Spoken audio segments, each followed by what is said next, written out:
The sky over Langley Field, Virginia, hung low and gray on the morning of October 14, 1943.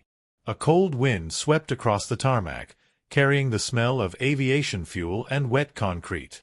Ground crews stood near the flight line, breath visible in the autumn air, waiting for the usual procession of training flights. But this morning, something felt different. At 0847 hours, the sound came first, a deep, irregular drone that didn't match the steady hum of the B-17s cycling through the base. Mechanics looked up. The tower operator leaned forward, pressing his headset tighter.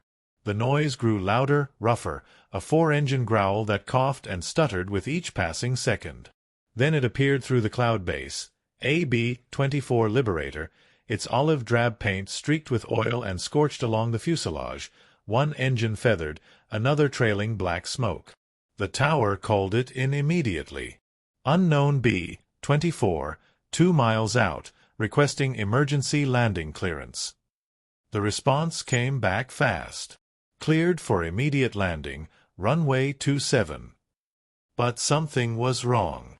The B-24's call sign didn't match any scheduled arrivals. The registry number, 41 to 28,763, showed nothing in the log. No flight plan. No manifest. No record.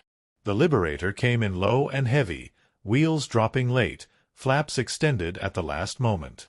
It hit hard, bouncing once before settling, tires screaming against asphalt as the pilot fought to keep it straight. Ground crews rushed forward, fire trucks racing alongside. But the pilot didn't taxi toward the main ramp. Instead, the B-24 turned sharply left, following a jeep with a black flag, and rolled slowly toward Hangar 7. Hangar 7 was different. It sat isolated, surrounded by chain-link fence topped with barbed wire. MPs stood at the gate, rifles slung, faces unreadable. The hangar doors were already open, a black mouth waiting to swallow the wounded bomber. As the B-24 rolled inside, ground crews were waved back. No one approached. The engine sputtered and died, and in the sudden silence, only the ticking of hot metal remained. Then the doors began to close. Heavy, mechanical, deliberate. Ground crews watched as the hangar was sealed shut. No explanation.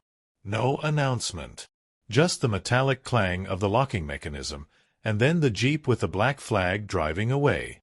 Within minutes, 2 more MPs took position. A sign was posted, restricted area, NO unauthorized personnel. The B-24 that had arrived from nowhere had disappeared behind steel doors. And the strangest part? No one had seen the crew get out. By noon, rumors had started. Mechanics whispered over lunch. Pilots exchanged glances in briefing rooms. What was that bomber carrying? Where had it come from? Why had the hangar been sealed so fast, with armed guards posted like Fort Knox? Some said secret weapons test. Others swore they'd seen bullet holes across the tail. A few claimed they'd heard voices inside the hangar after dark, voices that didn't sound right. Captain Michael Reeves heard the stories in the officers' club that evening, nursing coffee and reviewing maintenance reports, when Lieutenant Colonel Howard Brennan dropped a folder on his table. "You're on duty tonight, Reeves." Brennan's voice was flat. "Hangar 7. Midnight to 0600. You don't leave the hangar. You don't let anyone in. And you don't open that aircraft unless I give you a direct order." Reeves looked up, confused. "Sir, I'm not on the guard roster tonight," Brennan cut him off. "Not anymore. Orders from Washington. Report to Hangar 7 at 2345 hours. Bring your sidearm." Reeves stood outside Hangar 7 at 2350 hours, the weight of his M1911 holstered at his hip. The MPs unlocked the door just enough for him to slip through before sealing it again. The darkness inside was absolute. He fumbled for the light switch, and when the overhead floods flickered on, the B-24 materialized like a ghost. Up close, it looked worse. Paint blistered in places, plexiglass nose cracked, ball turret dented inward. And the smell, aviation fuel, burnt rubber, and something else. Something metallic and cold. Reeves walked slowly around the aircraft, footsteps echoing.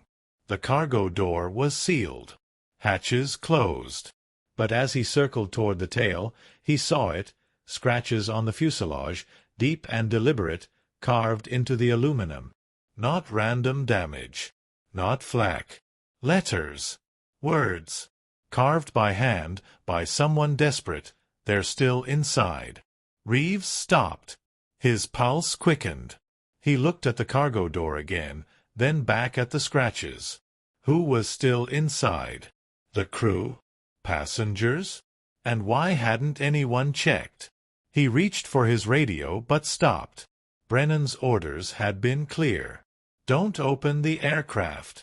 Don't ask questions. Just watch.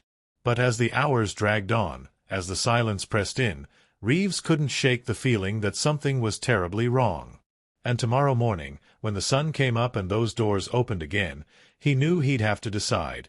Follow orders or find out what was really inside that B-24. Reeves spent the first hour pacing beneath the B-24's belly, his eyes constantly returning to that cargo door. The scratches haunted him. They're still inside. Who had carved those words? When? Before landing, or after it had been sealed in this hangar? The questions circled in his mind, and the silence, thick, oppressive, unnatural, only made it worse. At 0130 hours, he heard it. A sound. Faint, barely perceptible, coming from inside the fuselage. A metallic scrape, like something shifting, followed by a low, rhythmic thumping. Reeves froze. His hand moved to his holster, fingers wrapping around the M1911. He listened. The sound came again, 3 slow, deliberate knocks, as if someone was testing the cargo door from inside. Then silence. Then 3 more knocks. A pattern. A signal. "Hello," Reeves called out, his voice cracking slightly. No response. Just his own echo bouncing off hangar walls. He moved closer, pressing his ear against the cold aluminum. Nothing. But the air felt wrong. Too cold, too still, like the atmosphere before a thunderstorm. He stepped back, mind racing. If someone was alive in there, they'd been sealed inside for nearly 18 hours without food, water, or ventilation. That was a death sentence. But if he opened the door without orders, he'd be court-martialed. At 0200 hours, the phone rang. The sound was so sudden, so jarring, that Reeves nearly drew his weapon. He grabbed the receiver. "Captain Reeves." Brennan's voice came through, strained. "Status report." Reeves hesitated. "Sir, the aircraft is secure. But I've been hearing sounds. From inside the fuselage. Like someone moving around." Long pause. Then Brennan spoke, words measured, deliberate. "You're hearing things, Captain. Stress. Fatigue. It happens. Stay at your post. Do not approach the aircraft. Do not open any hatches. Are we clear?" Reeves felt his jaw tighten. "Sir, if there's someone alive in there—" "There isn't." Brennan's voice cut like a blade. "The crew disembarked before you arrived. The cargo is classified. The aircraft is sealed for a reason. You follow orders, Captain, or you'll find yourself scrubbing latrines in Alaska." "Understood." Reeves hung up slowly, hand trembling. "The crew disembarked before you arrived." But the MPs hadn't mentioned anyone leaving. No one had been logged out.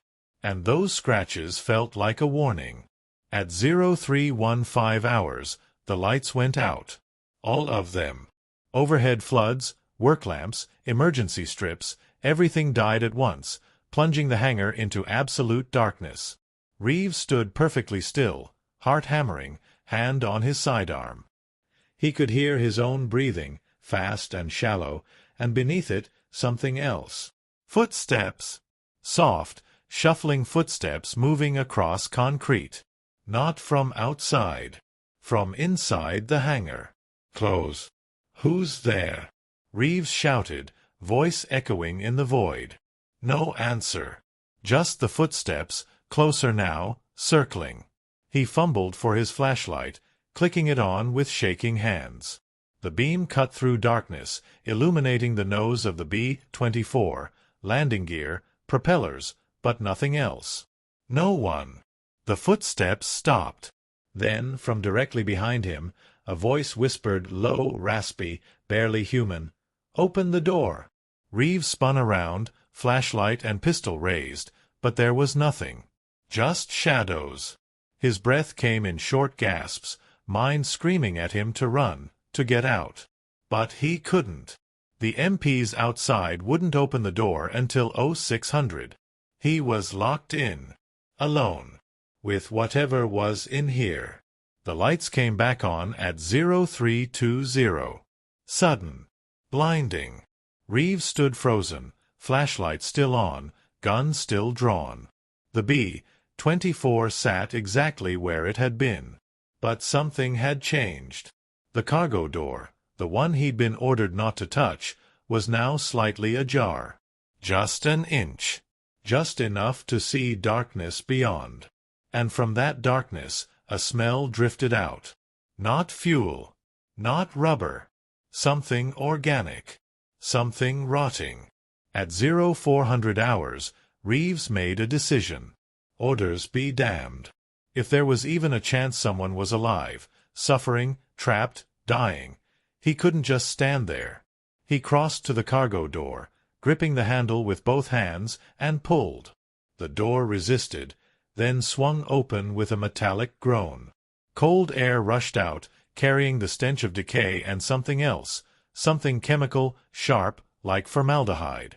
Reeves shone his flashlight inside. The cargo bay was empty.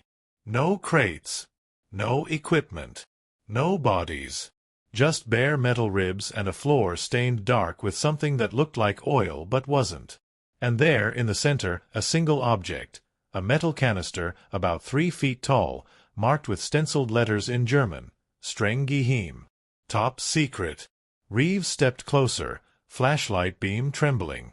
The canister was sealed with heavy bolts, but one side had been damaged, a crack running down its length, and from that crack a faint greenish vapor was leaking into the air. Reeves stumbled backward, mind reeling. A German canister. On an American bomber. Leaking something into the air. And suddenly everything made sense. The sealed hangar. The armed guards. The orders not to open the aircraft. This wasn't a rescue mission. This was containment. Whatever was in that canister was dangerous. Possibly lethal. And it had been leaking for nearly 24 hours.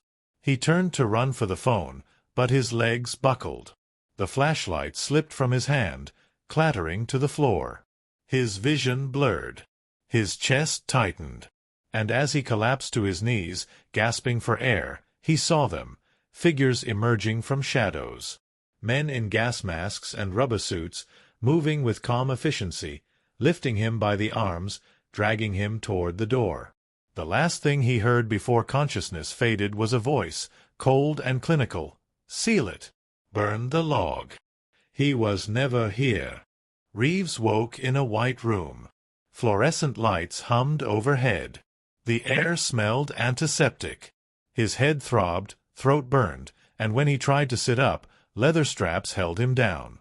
Panic surged. Where was he? How long had he been unconscious? He pulled against the restraints, but they didn't budge. Then the door opened, and Lieutenant Colonel Brennan walked in, followed by 2 men in dark suits. No insignia. No rank. Brennan pulled up a chair, expression unreadable. "Captain Reeves. You're awake. Good." His voice was calm, almost conversational. "You've been exposed to a Class A biological agent. Airborne. Neurotoxic. Developed by the Germans, captured by us 6 months ago in North Africa. We've been transporting it in controlled conditions for study. That B-24 was carrying one of the canisters from Libya to a research facility in Maryland. But somewhere over the Atlantic, the containment failed. The crew was exposed. They tried to land at the nearest base, Langley. They didn't make it. Reeves stared at him. The crew, they're dead? Brennan nodded slowly. All of them. By the time the aircraft touched down, they were already gone. Respiratory failure. Organ shutdown. Fast. Efficient. That's what this stuff does. We sealed the hangar to contain the leak. And we put you in there to make sure no one got curious. You used me as bait? Reeves' voice was hoarse, raw with anger. You knew that canister was leaking, and you put me in there anyway? One of the suited men stepped forward, voice flat. You were expendable, Captain. And necessary. We needed to observe the effects of prolonged exposure in a controlled environment. Your symptoms, hallucinations, respiratory distress, cognitive impairment, are all consistent with the toxin's profile. You're helping us understand how it works. Reeves felt rage boil inside him. I'm a goddamn human being, not a lab rat. Brennan leaned forward, eyes hard. You're a soldier, Captain. And soldiers follow orders. Even when those orders don't make sense. Even when those orders put them in harm's way. That's the job. That's the war. He paused. You're lucky you're still alive. Most people exposed to this agent don't last 12 hours. You lasted nearly 4. That tells us something important. And now what? Reeves demanded. You just let me die in this room? Brennan shook his head. No. You're going to receive an experimental antidote. It might work. It might not. But if it does, you'll be cleared for duty in 72 hours. And if it doesn't... He didn't finish the sentence. One of the suited men produced a syringe, long, cruel, filled with yellowish liquid. Reeves struggled, but hands pinned him down. The needle pierced his skin, and fire shot through his veins. He screamed, body convulsing, vision exploding into white-hot pain. Then, mercifully, darkness took him again. When Reeves woke the second time, the straps were gone. He was in a proper hospital bed, for drip in his arm, monitors beeping softly. Sunlight streamed through a window. He turned his head and saw a nurse sitting in the corner, reading. She looked up and smiled. Welcome back, Captain. You gave us quite a scare. Her voice was warm, normal, human. It felt like a lie. Over the next 2 days, Reeves learned the truth in fragments. The B-24 had been part of Operation Safeguard, a classified program to transport captured Axis chemical and biological weapons to secure American facilities for analysis. The bomber had taken off from a covert airstrip in Morocco, cargo hold containing 3 canisters of taboon, a nerve agent developed by the Germans in 1936. Somewhere over the Atlantic, turbulence or mechanical failure had cracked one canister. The crew had tried to seal it, tried to vent the cargo bay, but it was too late. By the time they reached Virginia, all 7 men aboard were dead, slumped over their stations, faces frozen in silent agony. The decision to seal Hangar 7 had been made within minutes. The War Department, terrified of public panic, had ordered the hangar locked down, the aircraft quarantined, and the entire incident classified under the highest security clearance. No records. No reports. No witnesses. And when Captain Reeves had been assigned guard duty, it hadn't been random. They'd needed someone inside to monitor contamination spread. Someone expendable. But things hadn't gone wrong. The antidote, a cocktail of atropine, pralidoxime, and compounds Reeves couldn't pronounce, had worked. His lungs cleared. His cognitive function returned. The hallucinations stopped. And after 72 hours, Brennan walked into his room and handed him a discharge form. "You're cleared for duty, Captain. Congratulations. You're officially the first American to survive direct exposure to Tabun nerve gas." Reeves looked at the form, then at Brennan. "And the B-24? The canister?" Brennan's face remained impassive.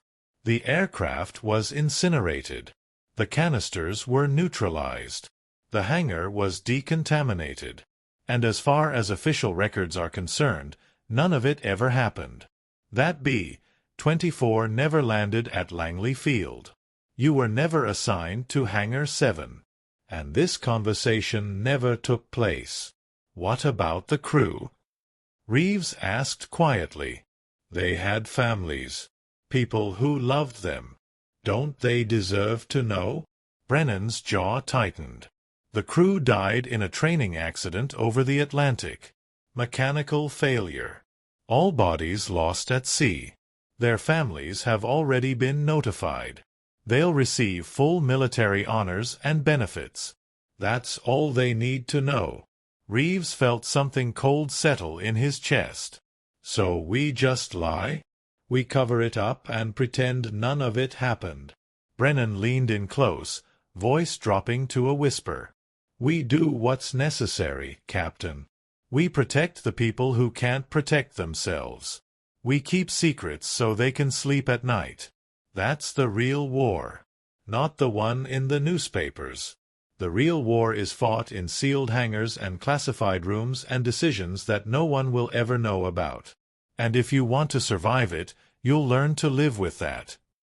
Reeves signed the discharge form. He didn't have a choice. 2 days later, he was back on flight duty, assigned to a bomber squadron heading to England. He never spoke about Hangar 7. Never mentioned the B-24 or the canister or the men who died carrying it. But on cold nights, when the missions got hard and the losses piled up, he'd lie awake and think about those scratches carved into the fuselage. They're still inside. And he'd wonder if they were talking about the crew, or about the secrets that would never be allowed to escape. 3 weeks after Reeves returned to duty, he received a letter. No return address. No signature. Just a single sheet with a photograph. The photo showed Hangar 7, empty now, doors wide open, sunlight streaming across bare concrete. But in the corner, someone had circled a spot on the floor. A dark stain. And beneath the photo, a handwritten note: "They cleaned the hangar. They burned the records. But they can't erase what happened. 7 men died for nothing. And you're the only one who knows." Reeves burned the letter immediately. He didn't know who sent it, a sympathetic officer, a guilt-ridden technician, maybe even Brennan himself. It didn't matter. The message was clear. The truth was out there, buried beneath layers of classification, and it was eating at someone. But the truth, as Reeves had learned, was a weapon. And in wartime, some weapons were too dangerous to deploy. He flew 32 missions over occupied Europe. He watched men die in the sky, friends, brothers, young men who'd never see home.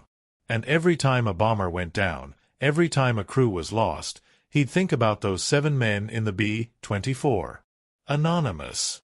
Forgotten. Erased from history. They died carrying a weapon their own side deemed too terrible to use, too dangerous even to acknowledge. And their sacrifice, if it could even be called that, would never be honored, never remembered, never spoken of again. In the spring of 1944, Reeves was shot down over France. His B-17 took flak over Rouen, No. 3 engine exploding, the aircraft spiraling toward the ground. He bailed out at 8,000 feet, landed in a wheat field 20 miles behind German lines. The French resistance found him within hours, hiding him in a barn while the Wehrmacht swept the area. For 3 weeks, he moved from safe house to safe house, sleeping in attics and cellars, eating stale bread, waiting for the chance to escape. It was during those weeks, alone, hunted, stripped of rank and purpose, that Reeves finally allowed himself to feel the weight of what had happened in Hangar 7. The fear. The betrayal. the rage at being used as an experiment, a disposable data point. But more than that, he felt guilt. Because he'd survived. Because he'd been given the antidote while 7 other men had died without even knowing what killed them. And because he'd signed the form, accepted the lie, and agreed to carry the secret for the rest of his life. When he finally made it back to England in June, crossing the Channel on a fishing boat under darkness, he expected a hero's welcome. Instead, he was met by 2 MPs and escorted to a briefing room. Brennan was waiting, older now, more tired. "Captain Reeves, glad you made it back." His voice was genuine, but guarded. "I need to debrief you about your time behind enemy lines." Standard procedure. They talked for an hour, Reeves recounting his escape, the resistance contacts, the safe houses.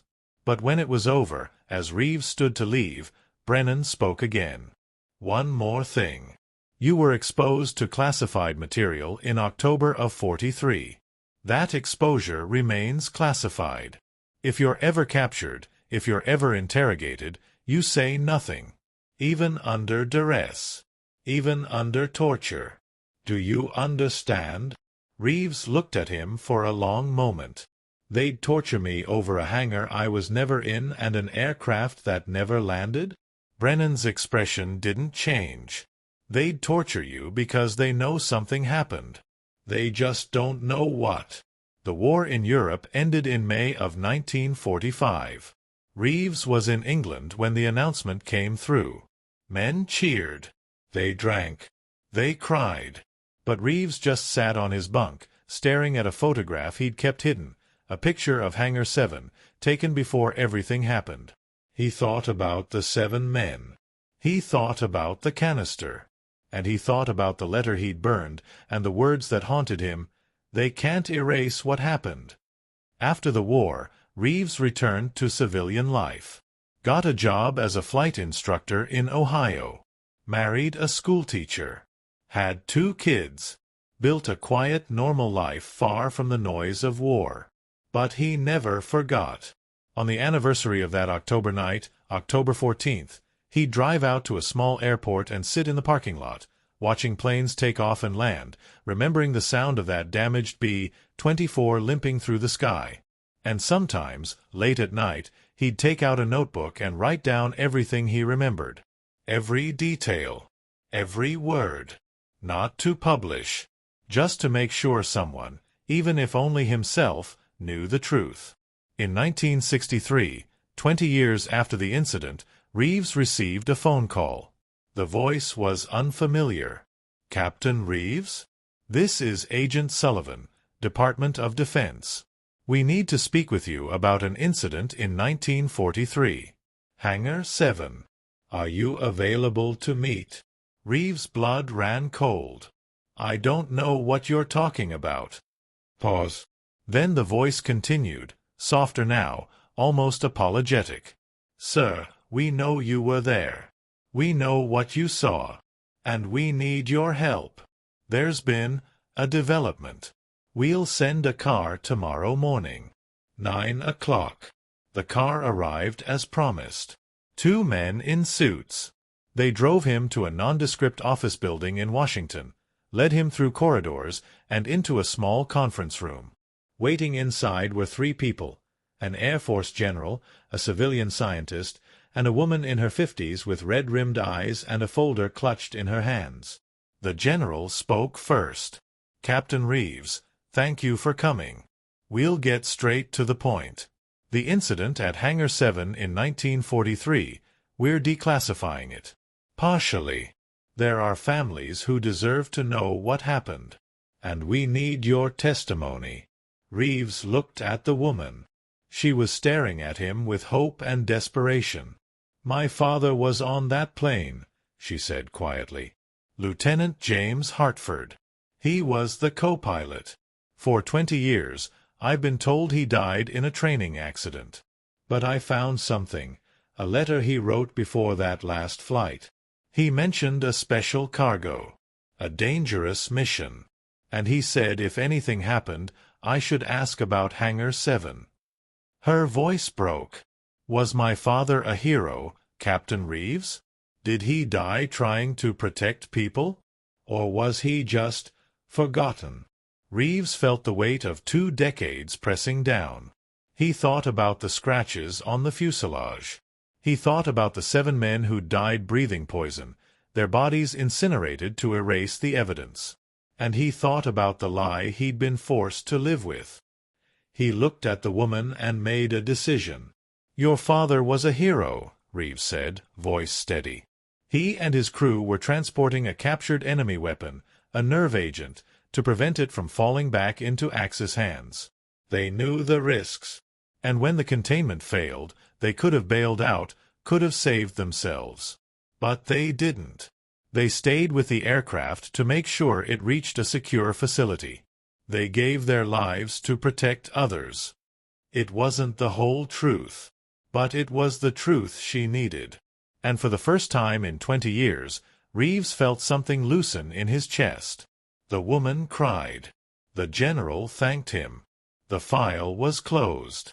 And Captain Michael Reeves walked out of that building into afternoon sunlight, knowing that the secret he'd carried for so long was finally, partially, free. The full truth, the experiments, the betrayal, the way he'd been used, would remain classified. Probably forever. But the men who died on that B-24 would finally be remembered. Not for the weapon they'd carried. Not for the cover-up that followed. But for the courage it took to fly a doomed mission to its end. Reeves died in 1987, at the age of 69.